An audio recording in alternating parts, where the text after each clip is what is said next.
Hello, ఈరోజు నేను గుత్తి వంకాయ చేస్తున్నా. గుత్తి వంకాయ కోసం మసాలా రెడీ చేసుకుంటున్నా. చెక్క, లవంగం, బండ పువ్వు, కొంచెము సాజీర వేసుకున్నా. తర్వాత కొంచెం కొబ్బరి కొంచెం చిన్న ముక్క తీసుకొని చిన్న ముక్కలు కట్ చేసుకున్నా. ఉల్లిపాయ, ఎల్లిపాయ, ఇవి కొంచెం 2 స్పూన్లు నువ్వులు, 2 స్పూన్లు ధనియాలు. ఇవన్నీ గ్రైండర్ పట్టుకోవాలి. ఎంచుకోలేను, పచ్చియే పట్టుకుంటున్నా. ఒక 3 చిన్న టమాటాలు, కొంచెం కొత్తిమీర. ఇందులోనే పసుపు, ఉప్పు, కారం వేసేసుకోవాలి టేస్ట్కి తగ్గట్టు. నేను మా టేస్ట్కి తగ్గట్టు వేసుకుంటున్నా. ఎవరి టేస్ట్ తగ్గట్టు వాళ్ళు వేసుకోవచ్చు. ఉప్పు వేసేసిన. అన్నీ గ్రైండర్ పట్టుకోవాలి, మెత్తగా రుబ్బుకోవాలి. ఇట్లా రుబ్బుకొని వంకాయలు కట్ చేసుకొని 4 వక్కలుగా కట్ చేయాలి. 4 వక్కలు కట్ చేసినాక ఇట్లా మసాలాలు అందులో కొంచెం పెట్టుకోవాలి. అంతా పక్క ఉంచుకొని కొంచెం అది కనరు అనేది కొంచెం చేదు కాకుండా కొంచెం అందులో పెట్టేసుకుంటే కనర్ రావు వంకాయలు.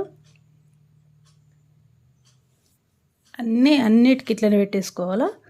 ఫంక్షన్లలో అయితే అంతా వేస్తారో ఇట్లా పెట్టారు, కానీ మనం ఇంట్లో కొంచెం కాబట్టి ఇట్లా పెట్టేసుకోవచ్చు. అన్నీ ఇట్లా అప్లై చేసి పెట్టేసుకోవాలా. ఆయిల్ 3 స్పూన్లు అంటే 2 గంటలు అంత ఆయిల్ వేసుకొని, కొంచెం ఆయిల్ ఎక్కువ పడుతుంది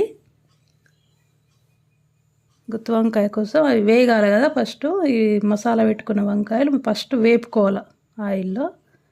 మంచిగా అది కొంచెం మగ్గినాక మంచిగా వేగినాక తర్వాత మిగతా మసాలా వేసుకోవాలి.